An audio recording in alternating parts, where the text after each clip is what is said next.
Jose, absolute pleasure to meet you. Nice to meet you too.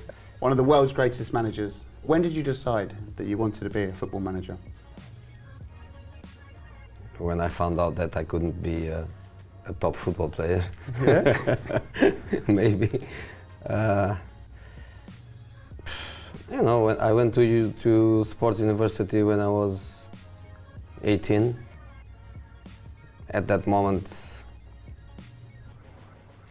I think is the key. Yeah. Is the key moment. What sort of footballer were you when you played? Because I know you're a good goalkeeper, because I saw you in the Grenfell game, absolutely goalkeeper brilliant. was just to have fun. Yeah. You know, I was better than many people think. Yeah. Yeah, I was better than many people think. I played, I think I had 11 or 12 starts in the Portuguese championship. We called second division because for us first division is the Premier League. So I was not so bad to do that at the age of 18, 19. That's decent standard. Yeah, but I knew that was my level. All these years on, you've won everything in the game. What trophy means the most to you that you've won? I think Champions League is for everybody. The El Dorado is something that normally means more than championships. But I agree when people say that the championships are the ones make you feel that the season was really great, because it's a competition of 10 months, is a marathon of matches and matches and matches where you have to deal with all the good and the bad things of such a long run. But I can say that I won all the 4 championships I've been involved in, and that is also a reason to be proud. But I always say that the best trophy is the next one. Where do you keep all these trophies? You've got loads. Have you got like a big room, Mourinho's room, which is... No?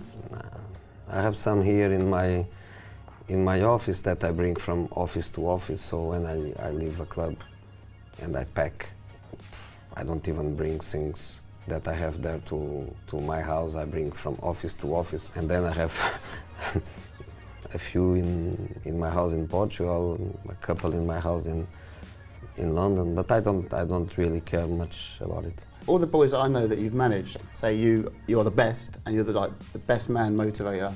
Is that key, like man motivation? And you know, I think you have to give everything you have to the players. Yeah. Everything you have, you must give, and I think it starts with your motivations.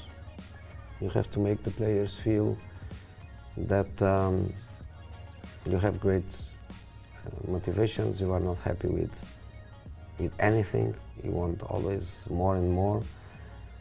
But then there are players and players. There are players with different mentalities. There are players that you can be really critic with them, and their reaction is amazingly positive.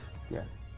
And there are the players that if you are too critic, they disappear. But in the end, sometimes you are successful, and some of the players, they say you are the best because you took the best out of them and you made them better than what they were when you meet them for the first time. But then with some others, it doesn't work.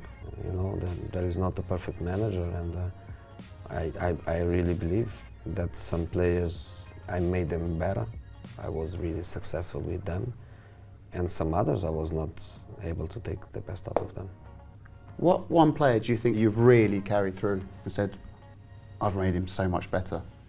It's difficult to say, because in the end my career was made of not many years in the same club, but I would say probably the ones that I took from zero to the top of the world was in Porto, because in 2 years we went from zero to win everything.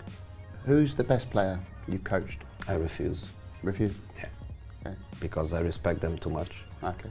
and it would be not fair to say that because so many of them, they gave everything to me. We won always something in every club, so of course I have many players that gave me absolutely everything. Footballers have like pre-match rituals and superstitions. What do you do before a match? Do you do anything the same? I'm always bored. I don't know what to do.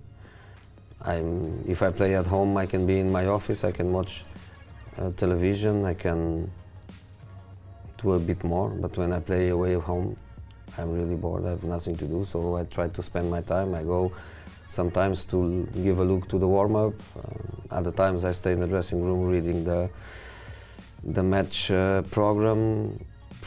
I don't know really, but for me as a manager, arrive in the football stadium 90 minutes before the game, for me is really too much, but I know the players, they need it. Do you think in the future you will manage internationally? Yeah, I think so. England, Portugal? I don't know, but I think so, because there will be a moment in my career where I would prefer that nature of job, the experience of leave a World Cup or a Euro from the inside. I think is an experience that I want to have after so many I'm having in football. When you go to a press conference, do you plan on what you're going to say? Is it all done? If I could, I wouldn't go. As a start, if I could choose, I wouldn't go. You know, but I understand that I have to go, and when I go clean, I go pure, I go without anything prepared. I just try to be honest and direct, and sometimes I say things that people like, sometimes I say what people doesn't like, but I try just to be genuine. But some of the quotes are absolutely brilliant, they're so funny. Do you walk out sometimes and go, God, that was a good quote I've just delivered there? Not really. No. Thank you so much for your time. Bye. Thank you so much.